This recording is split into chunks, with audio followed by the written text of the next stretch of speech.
Have you ever felt like you're just, drowning in information, swimming in news, reports, endless social media feeds? Oh, absolutely. You're just wishing someone could cut through all that noise and tell you what really matters. Yeah, like a shortcut to actually understanding things beyond just the headlines. Exactly, that feeling. Yeah. It's like trying to drink from a fire hose sometimes. It really is. The sheer amount of stuff hitting us daily makes it so hard to figure out what's actually significant or, how these seemingly random events might actually be connected. Well, that's exactly why we're here. Welcome to the Deep Dive. This is where we take that pile of sources you've shared, articles, research papers, even your own notes, and we try to turn it into something clear, something you can actually use. Make sense of the chaos, basically. Pretty much. So today, we're diving into this really fascinating stack of recent reports you sent over, our mission. Pull out those crucial bits of knowledge, connect the dots between things that might seem totally unrelated, and hopefully leave you feeling not just informed, but genuinely enlightened. Think of us as your personal guide through the big, surprising stories shaping things right now. And it's a truly eclectic mix this time. You weren't kidding. We're jumping all over the place. We really are. From high-stakes political moves at the UN to some pretty mind-bending scientific discoveries. Yeah. The future of high-speed rail, even some unexpected confessions from a legendary film composer. Right. It seems random, but often that's where you find the most compelling insights, those aha moments where it all clicks together. Exactly. The surprising connections. Okay, let's get into it then. Let's plunge into these currents of global volatility and these geopolitical fault lines. We're kicking off with some pretty significant diplomatic stuff that definitely caught my eye. Yeah, what's immediately striking is how something that looks like just, paperwork can actually carry immense diplomatic weight. The U.S. State Department recently put visa restrictions on about 80 officials from the Palestinian Authority, the PA, and the PLO. And that includes President Mahmoud Abbas. Right, and the timing is key here, preventing them from attending the UN General Assembly. Exactly. That's the critical point. It's not just a travel hassle. It's clearly a deliberate move designed to block their access to this major global forum right at the end of September. So definitely not just red tape. It feels like a really potent diplomatic signal. Yeah. What do you think the U.S. is actually trying to achieve with this? Restricting access like that, especially after Abbas was so visible at the UNGA last year. Well, it's clearly intended as pressure, no doubt about that. But here's the thing. The deeper insight might be that this move could actually backfire. How so? Instead of isolating the PA, it might end up uniting international opinion against U.S. policy. It's a bit of a gamble on global optics. By blocking access, they might inadvertently draw more attention to the Palestinian cause on the world stage, fueling more debate, maybe even resentment against the U.S. approach. It's less about direct control, perhaps, and more about leverage. But yeah, potential for unintended consequences is definitely there. Makes sense. Okay, from that diplomatic pressure, let's shift to the grim realities of direct conflict. The news out of Ukraine. It just continues to be heartbreaking. It's so complex. It really does. Ukrainian authorities reported another Russian airstrike on Kyiv recently, just devastating. 23 people killed, including 4 children. Awful. And adding to that, the strike damaged the building housing the European Union's representative office in the city. Reports say it was one of the most intense attacks they've seen since July. Hitting an EU office, too. Yeah. That feels like a deliberate escalation, doesn't it? It certainly underscores the indiscriminate nature of these attacks and, a continued disregard for international norms, hitting civilian areas, and even diplomatic missions. It's a clear signal of ongoing Russian aggression and maybe a brazen attempt to intimidate not just Ukraine, but its international partners as well. And in response to all this, President Zelensky has laid out some really specific conditions for any kind of post-ceasefire security. Yeah, he's not messing around. He's demanding substantial military strengthening, including financial backing, much closer cooperation with NATO, and keeping those strong sanctions against Russia firmly in place. He even called on the U.S. specifically, right, to show strong will. He did. And to consider secondary sanctions as a way to really force Putin to the negotiating table. So what does that signal? It's a pretty high bar he's setting. It absolutely is. He's outlining a really comprehensive security framework that goes way beyond just stopping the fighting. To call for secondary sanctions, that's about hitting other entities doing business with Russia, really ramping up the economic pressure to cripple their war effort.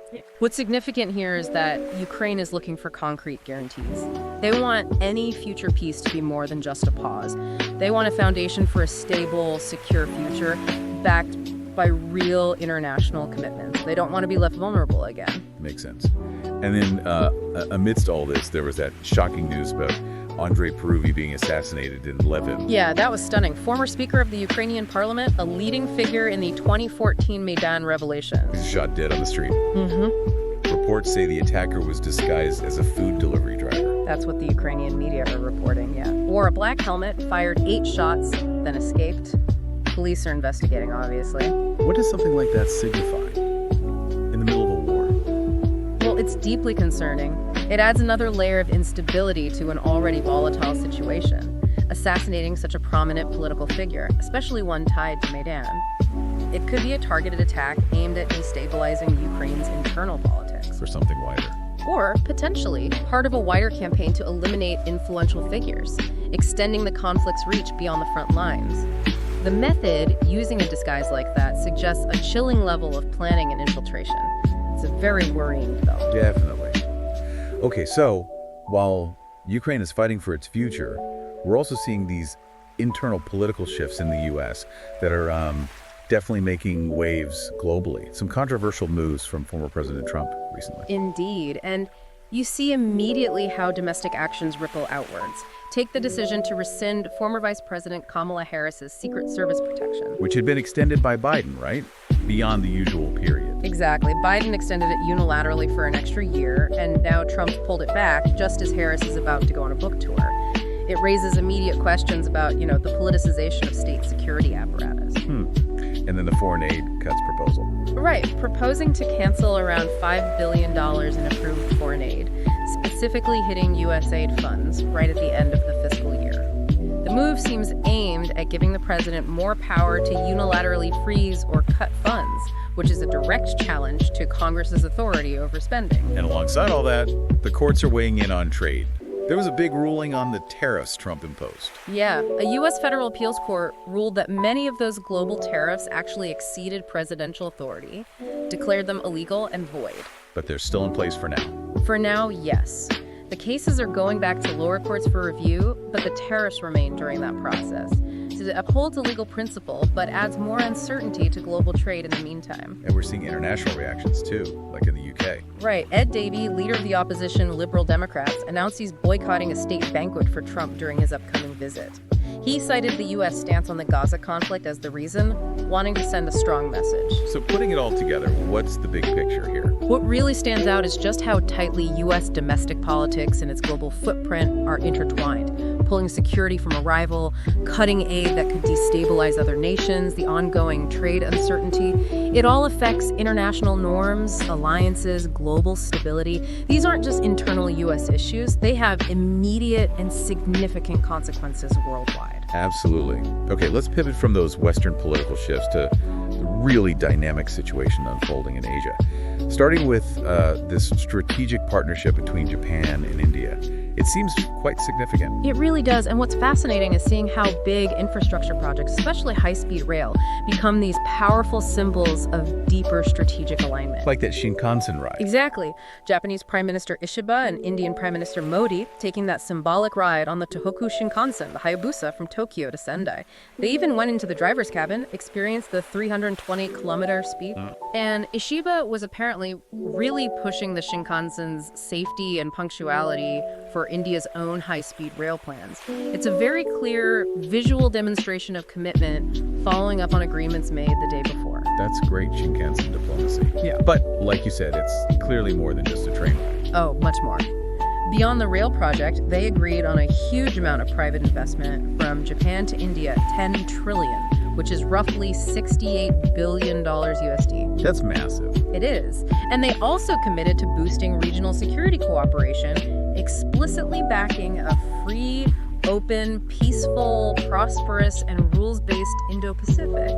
Plus, they visited a semiconductor equipment factory together. Semiconductors, that's key. Absolutely. Underscores that shared goal of strengthening economic security, especially fortifying supply chains for critical components like chips. And apparently, this Shinkansen deal itself wasn't exactly smooth sailing. It faced a crisis. Right. Reports mentioned it hit the biggest crisis due to rising costs and delays, but they found a creative solution, apparently hatched out between Modi and then PM Kishida last September. which tells you. It tells you just how strategically important both countries view this partnership. They were willing to overcome major hurdles. This collaboration isn't just about trade figures, it's about actively shaping the future order of the Indo-Pacific, building economic resilience, and, counterbalancing other regional powers. It's a very robust alliance forming. Okay, so while Japan is building that alliance, there's also this backdrop of ongoing, maybe rising tensions with its neighbors, China and Russia. It's a really complex picture over there. It truly is. You have incidents like the recent one at Kadena Air Base in Okinawa. A 37-year-old Chinese national, day-long, arrested for illegally entering the U.S. Air Force Base. His motive is still under investigation. But it immediately raises questions, doesn't it? Espionage, provocation. Exactly. And then separate from that, you have this battle raging over historical narratives.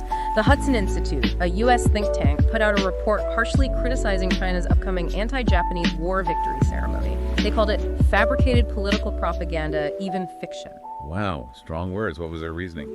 They argued the Chinese Communist Party army actually fought very few decisive battles against Japan, directly challenging Beijing's official history. And Russia's jumping into this historical fray, too. Yeah.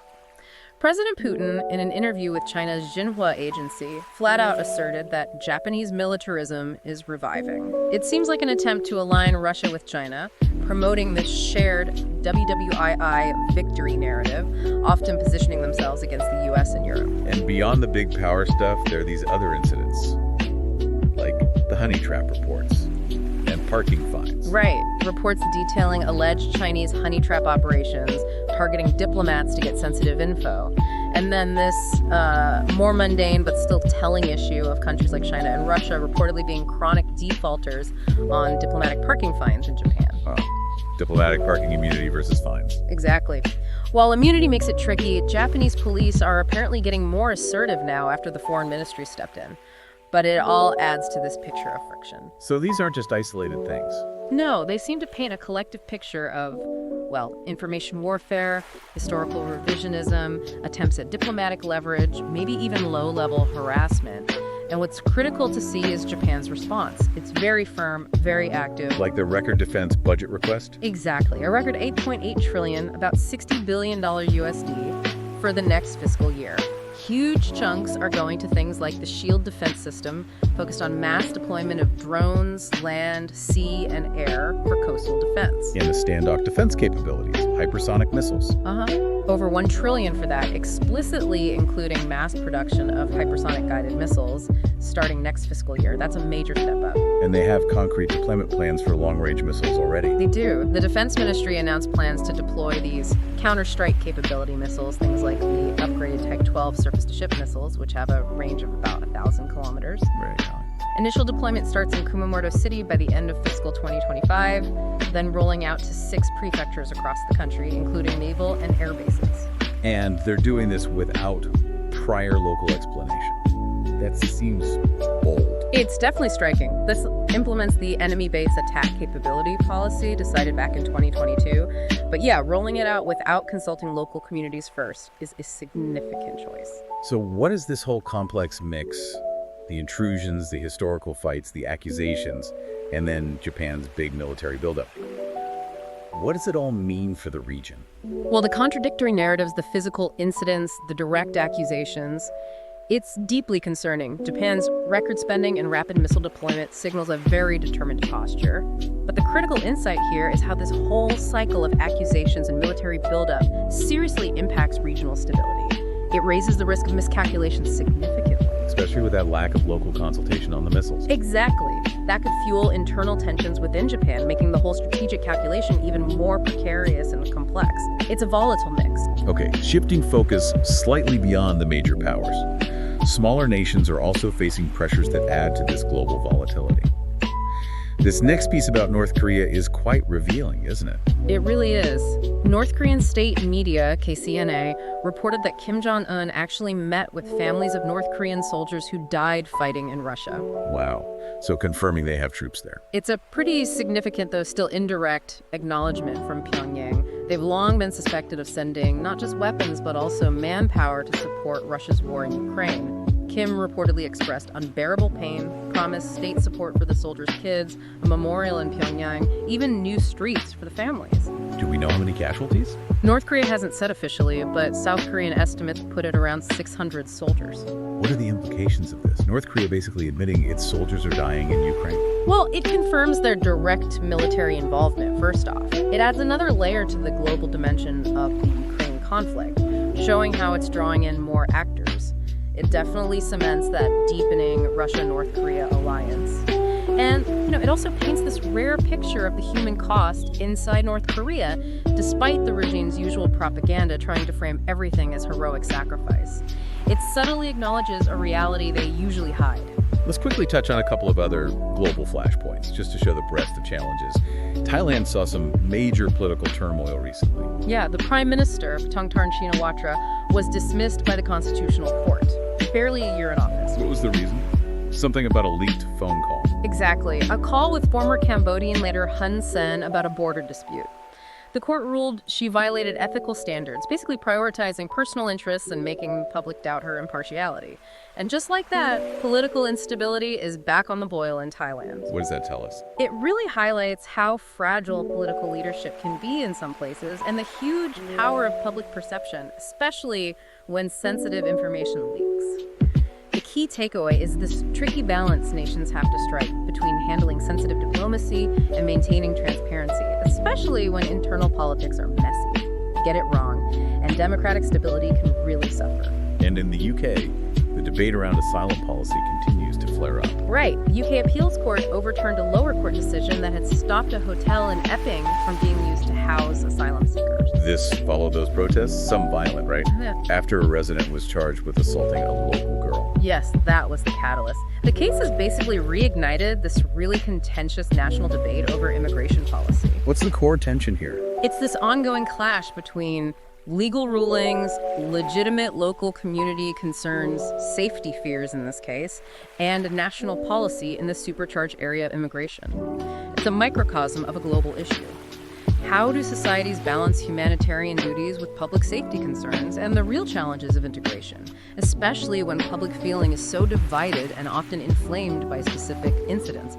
There are just no easy answers. And finally, for something completely unexpected out of Germany. Yeah, this one's definitely unusual. Marla Svenja Liebich, who's apparently been a known figure in Germany's far-right extremist scene for decades, legally changed her gender from male to female.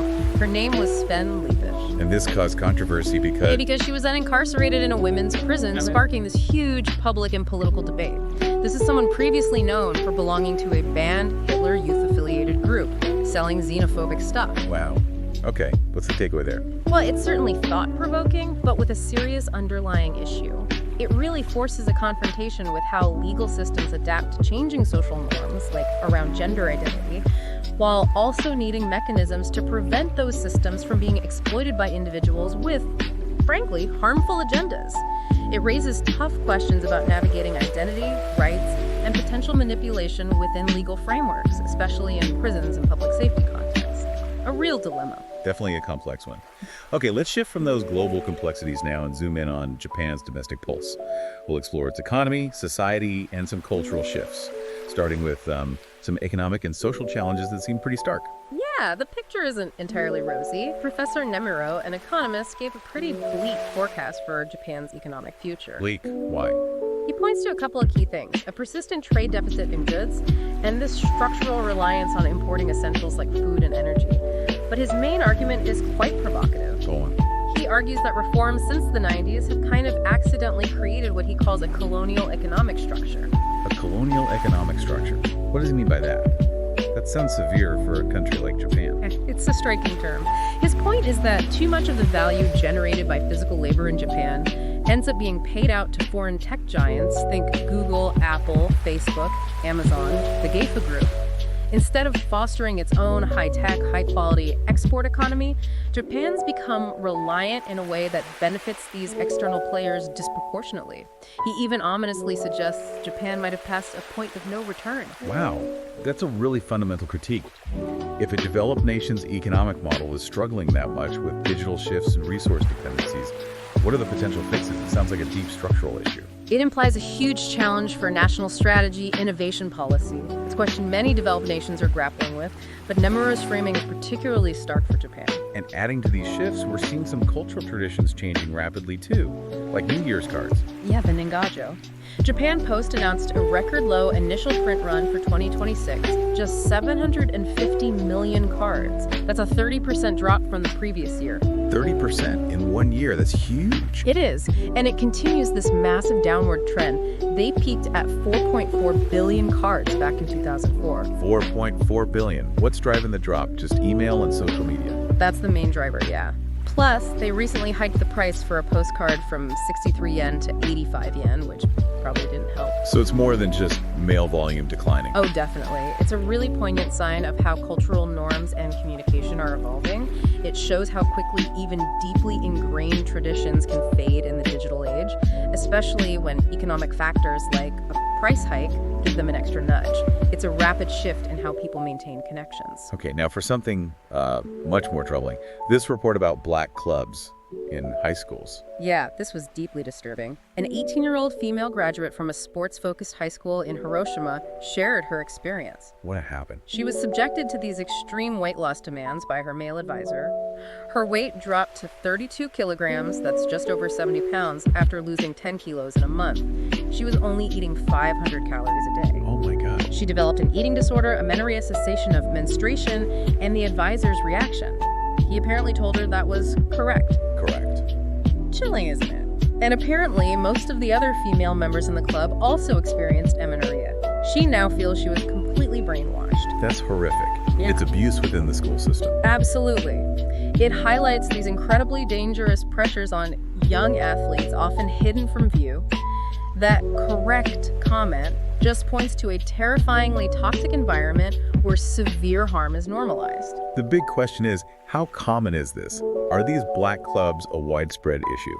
That's exactly it. How pervasive is this, and what systemic changes are desperately needed to protect students' physical and mental health from these kinds of harmful, frankly criminal, practices? It's an urgent societal concern. Definitely. Shifting gears to administrative practices that affect vulnerable people. This policy in Suzuka City. Yeah, in Mi Prefecture, apparently they have a policy where everyone applying for life protection, that's welfare, has to empty their entire wallet, coins and all, into a box. For a 1 yen unit verification, they say. They also have to show bank passbooks, ID. This has apparently been going on for at least 5 years. Is that standard practice? Does the national government require that? No, that's a key thing. The Ministry of Health, Labor, and Welfare has no such specific rule.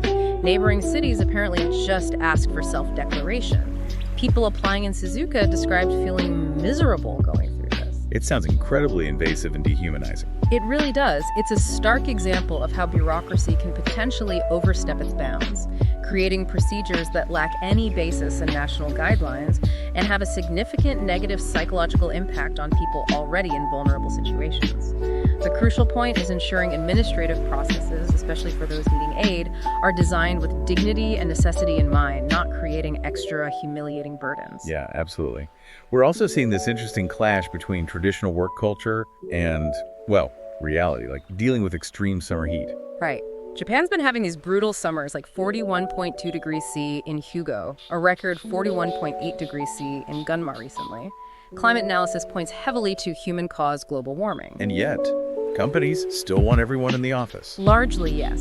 This rigid prioritization of office presence persists, even in dangerous heat, and it's led to this phenomenon called coffee badging. Coffee badging, what's that? It's where employees basically just show up briefly, maybe grab a coffee, swipe their ID card to register they were there, and then leave to work remotely or just not work effectively in the sweltering office. So it's a workaround for a rigid policy. Exactly.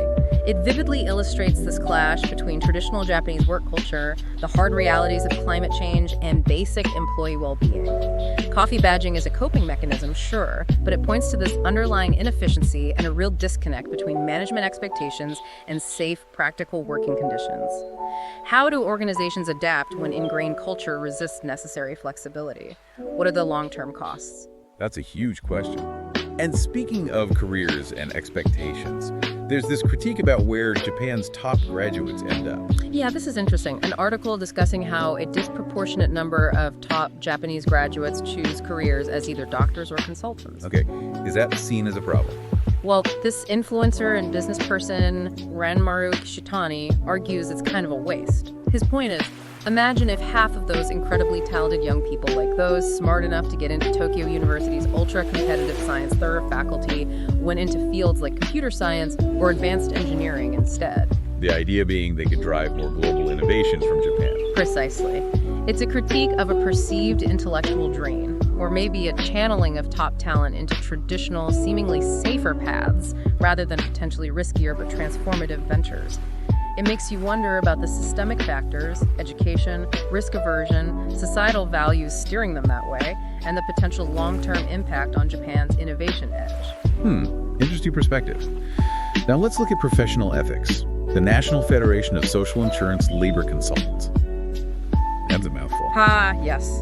They represent about 46,000 professionals who advise on things like labor laws and social insurance. And they're cracking down on bad advertising by their members. They are. They've already corrected almost 800 cases. Specifically, they're targeting slogans like 100% ally of management. Why is that unethical? Because their professional mandate requires impartiality and neutrality between labor and management. Claiming to be a 100% ally of one side completely undermines that. The Federation says it damages the credibility of the whole profession. So it's about maintaining that neutral, trusted advisor role. Exactly. It highlights this ethical tightrope these professions have to walk. How do you enforce ethical standards in a competitive market without killing legitimate marketing? And what does it say about the importance of perceived impartiality in professional services, especially when you're meant to bridge two potentially opposing sides? Right. And finally, in this section, a really crucial insight about a communication gap within Japan itself. Yeah, Shinshin Ohara, an agriculture expert, points out this huge communication gap. He says basically 99% Japanese citizens, the ones not actually farming, don't understand basic agricultural terms. 99%? That seems incredibly high. It's stark, isn't it? Especially when you consider that 80% of Japan's population were farmers back in the Edo period, and almost half even after World War II. It's a massive historical shift. So what's the problem now? The problem is that farmers and agricultural officials keep using their own industry jargon. Terms about how rice is grown, milled, distributed. It's like a foreign language to the vast majority of consumers. So consumers don't understand where their food comes from, essentially. Pretty much. Shenohar's insight is profound. This isn't just about language, it's a silent cultural and economic divide. It has huge implications for food policy, consumer education, maybe even national food security. How do you bridge that gap to build understanding and support for a critical industry like farming in a society that's become so urbanized? It's a really fundamental disconnect. Wow. Okay, let's shift our focus now to tourism and urban life in Japan. Obviously, tourism has boomed, but that brings challenges. Over-tourism is a big one. It's a huge concern, yeah. Globally and definitely in Japan, you get this massive influx of tourists, which is great for the economy in many ways. What? But it can really negatively impact local residents. Think rising living costs, constant overcrowding, strain on infrastructure, environmental damage. Yep. It forces this focus on sustainable tourism. Trying to find that balance. Exactly. How do you keep the economic benefits flowing without destroying the very things, the local communities, the culture, the environment that attract people in the first place? It's a critical dilemma for popular spots everywhere, but especially acute in Japan with its unique cultural landscape. Requires really careful planning. On a more local, maybe innovative note, there's this interesting rideshare trial happening in Hyogo Prefecture. Oh yeah, the bus-type rideshare in the Takano region, set to start in October. How did that work? It's not like Uber? No, it's different. Zentan Bus, the local bus company, is using 3 of its public vehicles, but they're employing local residents to actually drive them, providing shared or even individual transport based on reservations. So leveraging existing bus company resources, but using local drivers in a more flexible way. Precisely. It's a really creative local solution, especially for rural or less populated areas that struggle with traditional public transport. It uses existing infrastructure, promotes local employment. Could it be a model for other places? That's the key question. Could this be a blueprint for other regions facing similar challenges, like transport accessibility or an aging population? It seems like a potentially sustainable, community-focused approach. Very clever. And it definitely seems tourists are enjoying the local experiences, especially the food. Oh, for sure. There was a feature recently about foreign tourists, like someone named Drake from Canada, just loving Osaka's food scene around Osaka Station City. What were they eating? The classics. Yeah, sushi, okonomiyaki, kuchikatsu, often needing translators to help navigate the menus, but really getting into it. And didn't the article mention a local joining them? It did. A Tokyo-based saxophonist and manga artist, Kaworu Masuda, apparently joined some foreigners exploring Osaka's food. Adds a nice local cultural touch to the visitor experience. It really highlights that positive side of tourism, doesn't it? Cultural exchange through something everyone loves food. Absolutely. It's a powerful and tasty way to connect across cultures. And it looks like tourists are venturing beyond the usual spots, too. Yeah, there was a discussion on Reddit showing travelers are increasingly seeking out cities outside the typical golden route of Tokyo, Osaka, Kyoto, Nara. Which places were getting mentioned? Kanazawa and Nagasaki came up frequently. People praised their unique atmosphere, their distinct cultural vibes. That's valuable feedback, isn't it? Especially for managing tourism flows. Definitely. It offers real insights for diversifying tourism, identifying places with unique appeal that can help ease the pressure on the super popular spots. It also suggests travelers are looking for deeper, maybe more authentic experiences off the beaten path. Okay, now for something that really caught my eye, just because it's so unusual, Hiroshima's new stadium maintenance, using falcons. Yes. The Edion Peace Wing Hiroshima, that new city center stadium, they actually employ falconers to regularly fly raptors around. Why on earth would they do that? To scare away crows and pigeons. Apparently, the birds nesting and leaving droppings everywhere is a deadly problem for keeping the stadium clean and maintained. So they're using the food chain as pest control. Exactly. It's an ingenious, totally eco-friendly solution to a common urban headache, blending this ancient practice of falconry with modern facility management. That is fascinating. What a creative mix of tradition and practicality. Just a brilliant example of innovative problem solving. Isn't it great? Really unexpected. Okay, let's move into the legal and media landscape now. Some big shakeups happening here, especially with sports broadcasting rights. Yeah, this is huge. Netflix apparently snagged the exclusive streaming rights for the next World Baseball Classic, the WBC. How much did they pay? The reports say $15 billion, which is about $102 million USD. And it's being kind of huge shock to the traditional Japanese media. Why such a shock? Because the established TV broadcasters were either completely outbid or, in some cases, apparently couldn't even compete financially. Their structures just couldn't handle that kind of investment. And Netflix expects to make that back. Apparently so. They're banking on leveraging Japan's strongest content, meaning Shohei Ohtani, to aggressively drive up their paid subscriber numbers in Japan. So this is more than just losing a sports contract. Oh, much more. It signifies a really profound shift in media power. It starkly shows the financial limitations of traditional Japanese TV. And ironically, their stock prices actually rose after they lost the bid. Why? Because they avoided a huge expense. Exactly. Investors saw it as dodging a financial bullet. But the critical implication is, does this signal a future where premium content, especially major sports, increasingly bypasses traditional TV altogether? What does that mean for public access? Could it lead to a narrowing base of fans if you need a subscription for the biggest events?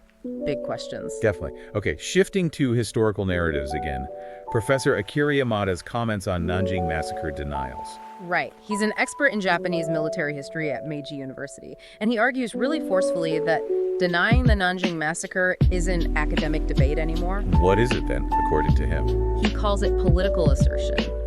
His point is that the deniers keep repeating arguments that have been overwhelmingly debunked by evidence. Their goal, he argues, isn't historical truth, it's a political agenda. They try to discredit the entire event by picking at specific parts, even if inaccurately. So it's crucial to distinguish between real historical inquiry and politically motivated denial. Absolutely vital. His perspective provides a framework for critically evaluating historical claims. It reminds you that some debates aren't actually about facts. They're about power, narrative, national identity. You have to look at the motivations behind the claims. And there's also this ongoing effort regarding another painful historical event, the massacre of Koreans after the 1923 Kanto Great Earthquake. Yes, a group of Diet members from the Constitutional Democratic Party submitted a request to the government about this. What are they asking for? They're emphasizing that while exact details, numbers, specific reasons might still be unclear, The fundamental fact that Koreans were massacred by multiple Japanese is undeniable. They're pushing back against previous government claims of no verifiable records. Oh, what evidence are they citing? They're pointing to existing parliamentary records and even cabinet decisions related to pardons for people convicted in the aftermath of the massacre. They're saying the records do exist. So it's about confronting the past and pushing for greater accountability. Exactly. It highlights this ongoing struggle within societies to reconcile historical trauma. What role should legislative bodies play in uncovering and formally acknowledging these difficult truths even centuries later? It's a critical process for healing and potentially for improving relations.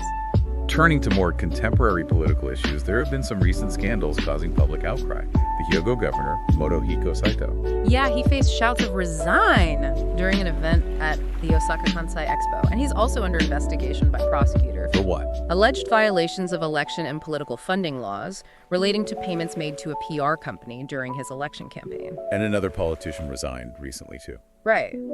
Akira Ishii, a House of Councilors member from the Japan Innovation Party, announced he's resigning his seat. Prosecutors are investigating allegations that he defrauded the state of public secretary salaries by registering an employee who didn't actually exist. So these incidents, they paint a concerning picture. Collectively, yeah. Public anger towards the governor, a national lawmaker resigning over alleged fraud. These things can seriously erode public trust in political institutions. It makes you ask, how do these individual cases impact overall confidence? And do they point to broader systemic issues around accountability and transparency in Japanese politics? It suggests the public wants higher standards. Absolutely. Now let's talk about the modern information minefield. This survey after the upper house election, pretty sobering results. Very sobering. It found that 35% of people mistakenly believed fake news they saw on social media or in those short clip videos. A third of people? That's huge. And didn't the study find something counterintuitive about corrections? It did. Apparently, sometimes when TV news tried to correct the misinformation, it inadvertently helped it spread wider. The Streisand effect, almost. Giving it more oxygen like that. Or just reinforcing the false narrative for some viewers. It highlights the massive influence of social media in elections now and the huge challenges in combating disinformation effectively. Especially with that boomerang effect of corrections. That's insidious. It really is. It shows how complex media consumption has become. As digital platforms become primary info sources, especially for politics, it raises huge questions about responsibility for platforms, traditional media, and us as individuals. How do we get better at spotting and stopping the spread of misinformation? How do we boost media literacy? Critical questions for democracy. Definitely. Another recurring debate in Japan involves site blocking. It's back on the table. Yes, the government's resumed discussions, apparently prompted by issues with online casinos this time. But this isn't new, right? They tried this before with manga piracy sites. Exactly. It reignites the debate from around 2017-2018 over blocking sites like Mangamira. Back then, it raised huge concerns about violating the secrecy of communication guaranteed in the Constitution and fears of internet censorship. So it's this classic tension again, protecting property versus internet freedom. Precisely. Protecting intellectual property, combating illegal activities like online gambling versus safeguarding internet freedom, privacy, and avoiding potential government overreach. The historical context of Mangamura is crucial because it touched on fundamental constitutional principles. Where do you draw the line in a democratic society? It's a really difficult balancing act. For a fascinating observation on cultural adaptation, remember those adult magazines you used to see everywhere in Japan? Huh. Yes, the ones that were supposedly often found discarded in rivers, according to anecdotal humor. A very familiar item for men back in the day. Well, they've pretty much vanished from convenience stores since around 2018. Right, you don't see them prominently displayed anymore. But they haven't completely disappeared, have they? No, apparently not. They've just shifted. Moved to dedicated sections in bookstores, transitioned to ebooks, or even seen nostalgic revivals of classic titles in new formats. So it's a significant shift in distribution and consumption, rather than the genre dying out completely. Exactly. It's a great micro-example of how a niche but once ubiquitous cultural product adapts to changing social norms, retail environments, and digital habits. It shows resilience and evolution, makes you wonder what other analog things are quietly persisting in new forms despite vanishing from public view. It speaks to the endurance of certain content types. And finally, in this legal media sphere, the a struggle familiar to many online creators: copyright infringement. Yeah, this popular Japanese YouTuber, Webmania, with over 100,000 subscribers, sounded the alarm about malicious copyright infringement. What's happening? The people were completely copying their videos, titles, thumbnails, everything, but they used this clever trick to get around YouTube's automatic detection by overlaying unrelated videos very subtly, apparently. Just enough to fool the algorithms. Webmania pointed out they spend at least 30 hours making each video only to have it stolen instantly. That's incredibly frustrating and damaging. It really highlights the ongoing and increasingly sophisticated battle creators fight against digital piracy. That clever trick shows an alarming level of effort by infringers to exploit platform weaknesses. The big question is, beyond what platforms can do, what other strategies, community reporting, legal action, better tech are needed to effectively protect creators from this kind of persistent, damaging theft? It's a constant arms race, it seems. Okay, let's move into our final section: innovation, culture, and the unseen worlds. Time for some more optimistic and maybe surprising stories, starting with some truly incredible scientific discoveries. Yes. And this first one is just a fantastic aha moment for zoology. Remember the Sligo giant salamander? Vaguely. A Chinese species thought to be extinct. Exactly. Long believed extinct. Well, it's been discovered alive and well, thriving in captivity, in 2 aquariums in Japan. One is the Sunshine Aquarium in Tokyo. No way. They had an extinct species and didn't know it. Apparently, the staff said they were genuinely surprised. They never imagined it was such a valuable creature. It's on public display now. That is absolutely incredible. Story of rediscovery, conservation. It totally changes how you think about extinction sometimes. And it highlights this crucial, often unseen role that aquariums and zoos can play. Not just exhibits, but potential arks, sanctuaries preserving biodiversity, sometimes unknowingly. It makes you wonder, doesn't it? How many other lost species might be quietly surviving in captivity or just in overlooked corners of the world, waiting for someone to realize what they are? A hidden reservoir of life. It's a fantastic thought. And speaking of nature meeting innovation, how about glow-in-the-dark plants? Glow-in-the-dark plants, seriously? Seriously. Scientists at South China Agricultural University have developed glow-in-the-dark succulents. How does it even work? They store light when it's bright, and then they emit this colorful glow in the dark for up to 2 hours. They achieve it by injecting the plants with phosphorescent particles. Okay, that sounds cool, but probably expensive and complicated. That's the amazing part. Apparently, it's remarkably inexpensive. Costs about 200 yen, roughly $1.35 USD per plant to make them glow. Wow, under $2 for a living nightlight. That's a fascinating blend of botany and material science. The possibilities seem huge. Right. Novel decorations, maybe even sustainable low-power lighting, bioindicators. What's really striking is the potential for this kind of accessible bioluminescence to just enter our everyday lives, like something out of science fiction, but real and affordable. Incredible. Okay, now for something crucial and maybe counterintuitive for anyone interested in health: sleep advice. Yeah, Christy Vallant, she's a sleep therapist and researcher at Royal Holloway, University of London. She's warning that 5 very common pieces of sleep advice stuff that's widely circulated could actually be making insomnia worse for many people. Wait, common advice making sleep worse? Like what? Though the source doesn't list them, the implication is strong. The source doesn't detail the 5 specific pieces, but the core message is clear. While we all know good sleep is vital for everything, heart health, immune system, brain function, mental well-being, Right. many people trying to do the right thing inadvertently adopt practices that are actually counterproductive for them. That's a real wake-up call, isn't it? It challenges that generic one-size-fits-all advice we often hear. Exactly. It highlights the absolute need for evidence-based, maybe even personalized approaches to sleep health.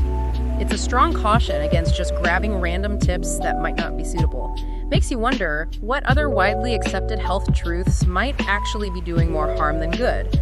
How do we filter reliable info from just, common misconceptions? That's a great point.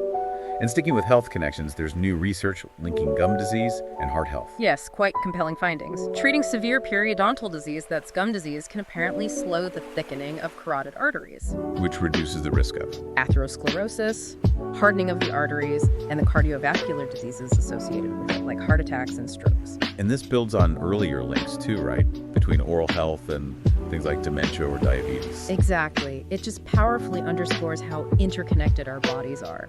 A localized issue like gum disease can have these significant, far-reaching systemic effects. It really drives home the importance of holistic health, including often overlooked dental care. Your mouth's health impacts your whole body. Absolutely fascinating. Okay, shifting to tech innovation, this new programming language, Lean. Yeah, there's a new introductory book coming out for it in Japan, Introduction to Lean Language from Scratch. What's special about Lean? It's functional, like Haskell or F#. It is, but it has this really unique and powerful feature. It allows you to formalize mathematical proofs as software. Whoa, so you can prove your code is correct mathematically. Essentially, yes. It functions as a theorem prover. You can verify program behavior with mathematical certainty. That sounds incredibly powerful, especially for critical systems. Exactly. It's niche right now, but it points toward the future where that kind of mathematical rigor is embedded directly into software development. Think about minimizing errors in AI, cybersecurity, financial systems. Anywhere extreme precision is needed, it's potentially revolutionary for software reliability. Very cool. And for people interested in the tools building our digital world, there's a documentary about Python. Yep, a free documentary released on YouTube back on August 29th, 2025. Python, the documentary, an origin story. Python's everywhere now, isn't it? It really is. One of the most widely used and influential languages out there. So this film chronicles its origin story, how it came to be, a great resource for anyone curious about the foundations of modern tech, offers that behind-the-scenes look. Nice. And speaking of tech and global connections, this Japanese company, Anychain, focused on electricity trading brokerage. Right, they're a software engineering team. They're actively pushing English proficiency within their development organization. How are they doing that? Key things include having regular daily meetings conducted entirely in English, and they specifically emphasize speaking first rather than perfection. Focus on communication over perfect grammar. Exactly. It's about fostering a more global, inclusive environment, overcoming language barriers, and building confidence. That seems like a really practical, smart approach for a Japanese company in the international tech scene. It really does. It raises that important question. How critical is English proficiency for Japanese firms to compete and collaborate globally now? And what lessons can other industries learn from this pragmatic, communication-first approach? Seems increasingly vital. For sure. Now, on a much larger energy scale, this report about solar power adoption. Yeah, this indicates explosive growth across various regions, including over 20 African countries, Pakistan, China. What kind of growth are we talking? Well, in the 12 months leading up to July 2025, those African nations collectively saw a massive 60% jump in imports of Chinese solar panels. 60%. And the report apparently has graphs showing almost vertical growth curves for solar adoption in several countries. It suggests a really rapid, substantial shift towards renewables in these regions. That's huge. It kind of challenges the narrative that the green transition is mostly a Western thing, doesn't it? It absolutely does. What's really striking is the sheer scale and speed of this shift. It has the potential to completely transform global energy landscapes and, crucially, address energy access issues in developing and emerging economies in entirely new, sustainable ways. A genuine energy revolution happening, maybe faster than we realize. Incredible. And finally, for a dose of pure inspiration and wisdom, Leo Isaki. Yes, the Nobel Prize laureate in physics. He's 100 years old now. 100. And still sharing insights. Apparently so. Sharing profound thoughts on quantum mechanics, reflecting on the intellectual hurdles he faced and overcame during his incredible career. That's just amazing. Hearing from a centenarian Nobel laureate, it offers such a unique long-term perspective on scientific progress, on human curiosity. It's a powerful testament to lifelong learning, perseverance, really inspiring for anyone on a journey of discovery, challenges any notion that there's an age limit on profound understanding. What a mind. Truly inspiring. Okay, let's shift gears one last time into pop culture and entertainment deep dives, starting with gaming trends. These genre tags, Souls-like, Metroidvania, roguelike, they're everywhere now. They really are, and they're interesting because they aren't traditional genres like shooter or RPG. They're labels for games that share key characteristics with certain groundbreaking titles. Like Lies of P being called Souls-like because it borrows from Dark Souls. Exactly. They function more like convenient tags in a digital store, helping players find games with a specific feel or mechanics they enjoy. So it's a community-driven evolution of how we categorize games. Pretty much. It highlights how influential certain landmark games become and how the community shapes the language we use to talk about and discover new titles. It raises interesting questions, too, about how these definitions shape player expectations and maybe even development itself, creativity, versus just homage. Interesting point. And speaking of homage, retro gaming seems hotter than ever. Definitely. Look at Final Fantasy III Pixel Remaster. It's getting praised for blending that nostalgia hit with modern features, making it enjoyable even, as the source says, when one might be tired. Designed for modern adult life. Maybe. And then you have Steel Empire Chronicle on the Switch. It brings back these 3 steampunk 2D shooters, originally from the Sega Mega Drive back in 1992, plus another related game, reviving these old cult favorites for a whole new audience. So there's a strong market for these reimagined classics. Absolutely. If done well, they blend that retro appeal with modern accessibility, better controls, quality of life stuff. The trick is balancing preservation of the original charm with making it playable and appealing today. It's a delicate art. Let's dive into anime and idol culture now. Big milestone for the Idolmaster series. Huge! 20 years. It celebrated its 20th anniversary in July 2025. 20 years is incredible longevity in that industry. How are they marking it? With things like special cross-brand dialogues between the voice actors. Like Asami Imai, who voices Chihaya Kitaragi, talking with Mia Minato, the voice of Seika Shion. They discuss their roles, how characters evolved, the impact of the series. Giving fans that behind-the-scenes insight. And there was something about song lyrics, too. Yeah, songwriter Yuta Yoshiro gave these really insightful self-liner notes for a couple of Idolmaster Cinderella Girls songs. For one character, Usamin, he talked about writing a lyric years ago, hoping fans would support her for 10 years and beyond. And now they're actually at that beyond point. Exactly, he reflected on that. And for another song, for a unit called Sexy Guilty, he explained the creative challenge of defining guilty sexiness for a group consisting of a beer-loving ex-cop, an Esper, and a farm girl. How do you capture that in music? Huh?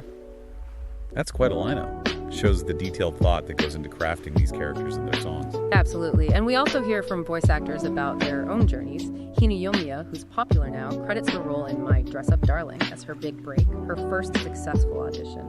She talks about the importance of pursuing your passions. And there's even a manga focusing on the support staff. Yes, a new Shiny Colors manga focusing on Hazuki Nanagusa, the office worker at the fictional 283 production agency. It shows her tirelessly supporting the idols from behind the scenes, highlighting her role as employee, daughter, sister. So it's a really deep dive into the whole ecosystem. Exactly. What's fascinating is this dedicated exploration. The longevity, the craft behind the songs, the personal journeys of the actors, even the support staff. It shows the intricate world that brings these beloved franchises to life for dedicated fans. And the manga scene itself continues to be vibrant. New chapters of popular series. Right. Chojin X by Sui Ishida, the creator of Tokyo Ghoul, is ongoing. Red Blue by Atsushi Inamikiri reached its 163rd chapter. And new series launching too. Yep.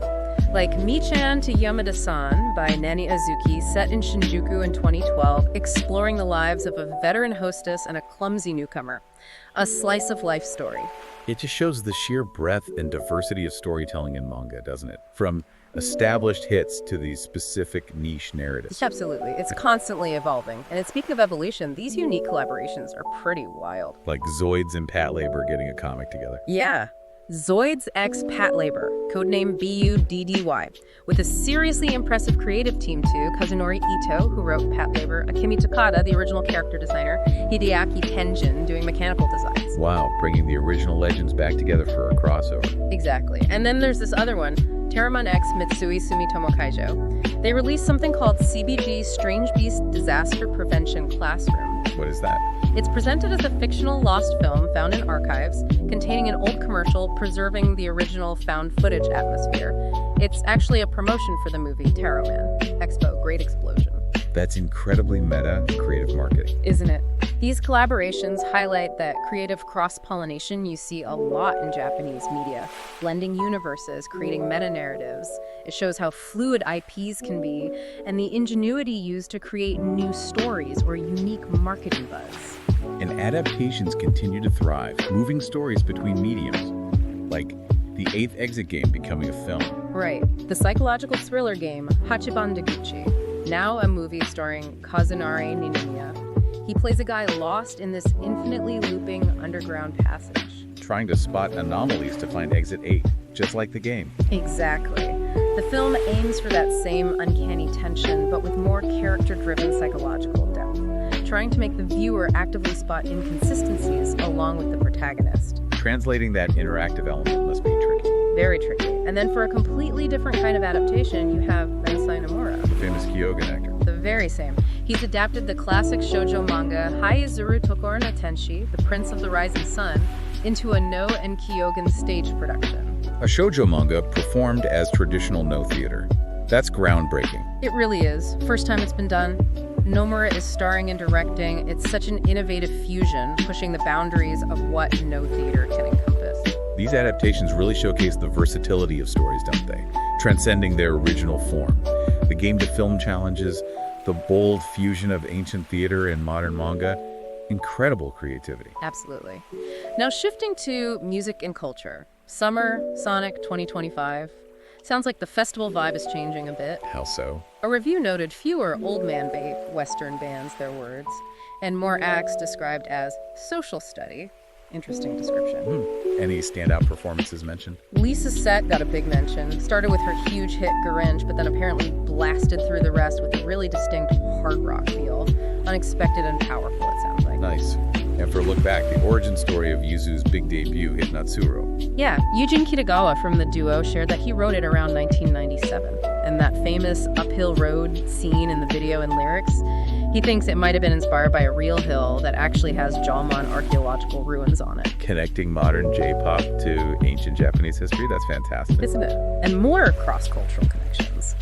Naoko from the legendary punk pop band Shonen Knife reminisced about touring with Nirvana. Wow, what did she say? Mentioned how much Kurt Cobain apparently admired their unique sound and stage presence. A cool little piece of music history. Definitely. And some surprising family connections popping up too.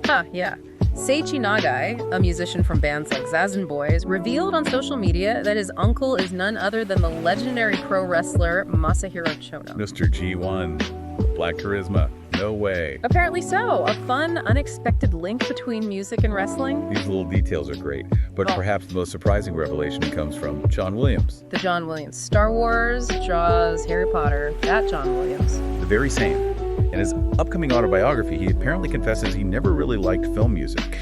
Get out. He didn't like film music. He candidly considered it just a job. That is absolutely mind-blowing. One of the most iconic, beloved film composers of all time thought it was just a job. It's astonishing, isn't it? How these personal stories and surprising confessions just enrich our whole understanding of popular culture.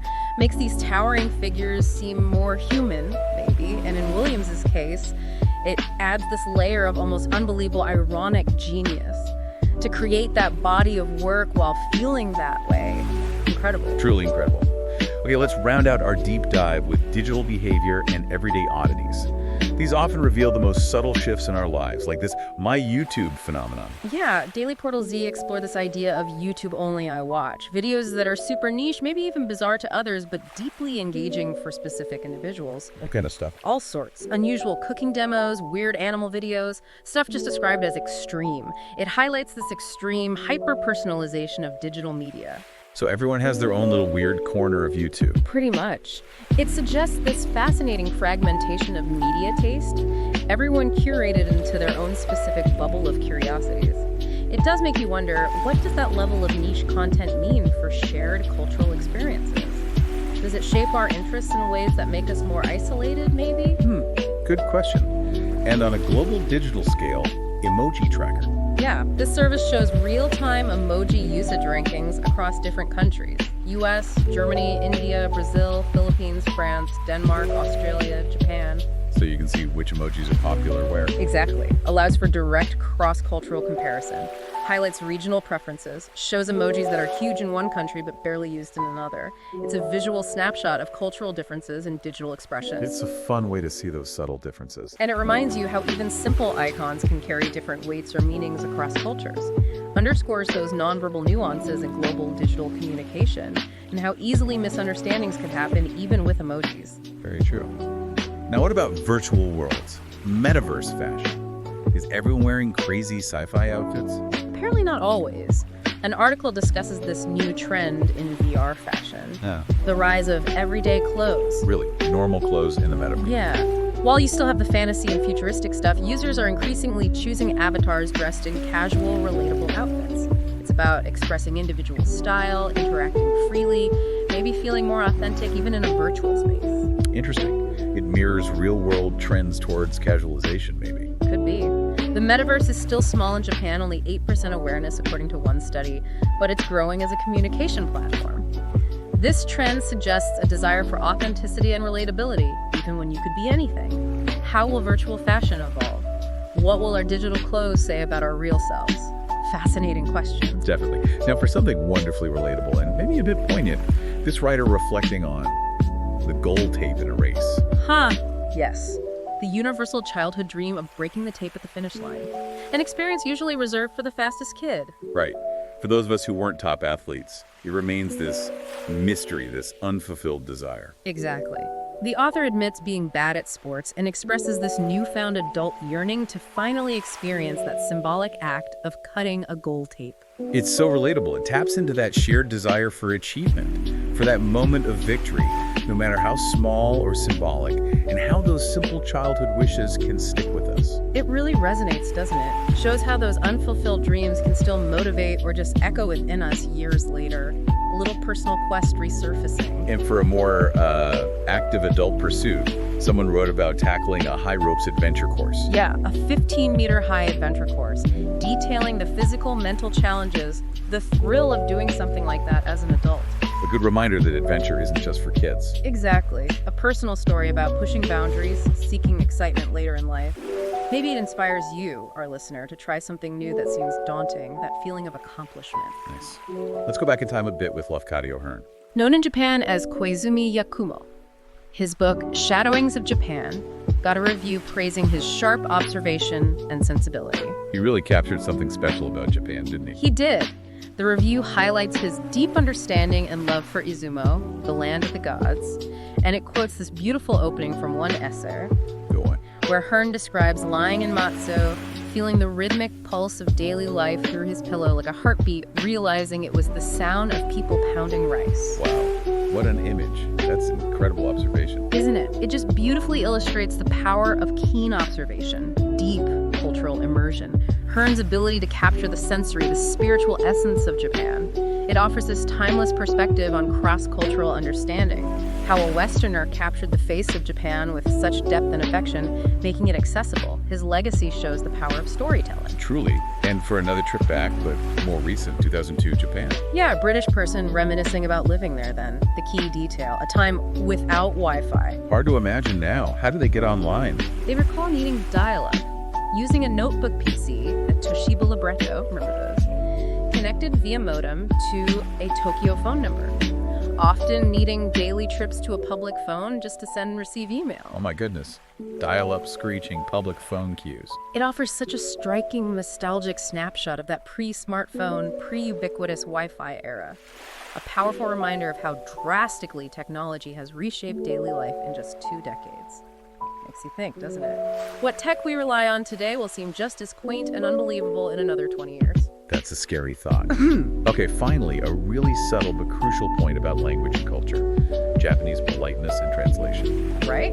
Foreigners often notice that if you directly translate Japanese honorifics and polite phrases into English, they can sound really blunt, even abrupt. Give an example. While the polite Japanese phrase, wakarimashita, meaning, I understand, is perfectly normal and polite in Japanese. But if you translate it too literally into English, it can come across as a dismissive, okay, understood, now leave. Because it lacks the cultural softening or buffer that's built into the Japanese original. Exactly. It's an excellent example of the complexities of cross-cultural communication, especially online where you lack nonverbal cues. It just hammers home that language is so much more than just words. It's deeply embedded in cultural context, social expectations. These subtle differences can lead to major misunderstandings, even with simple phrases. Cultural awareness is just vital to bridge those gaps. Wow. What a journey we've taken today, really. From those high-stakes global political maneuvers right through the intricate social and economic shifts happening in Japan to discovering extinct salamanders and glow-in-the-dark plants and even questioning John Williams. It's been quite the ride. We've seen how diplomacy, economic policy, even sending a New Year's card or choosing clothes for your avatar, it all weaves together into this incredibly rich, complex tapestry of our world. And our goal, as always with the deep dive, is to help you find that aha moment, to connect those seemingly scattered pieces into a clearer picture, a more coherent understanding. We hope you feel a bit more clued in, maybe a little more surprised by some of the connections, and definitely more curious about the hidden currents shaping things around us. Hopefully, it helps you navigate this flood of information with a bit more insight. So as we wrap up this deep dive, here's something to chew on. We've touched on everything from new digital expressions like emojis to these silent shifts in global power. What current norms in technology, communication, international relations, what are we taking completely for granted today?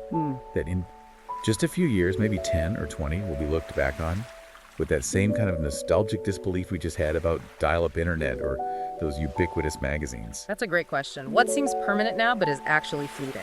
And maybe what hidden extinct ideas or practices might we one day rediscover, like that salamander, that could unexpectedly shine a new light on our path forward in this constantly changing world. Indeed. The pace of change feels faster than ever. Understanding these shifts, big and small, visible and hidden, is really key to navigating what comes next. Always keeping an eye out for the unexpected connections. Thank you so much for joining us on The Deep Dive. Until next time, keep exploring, keep questioning, and stay curious.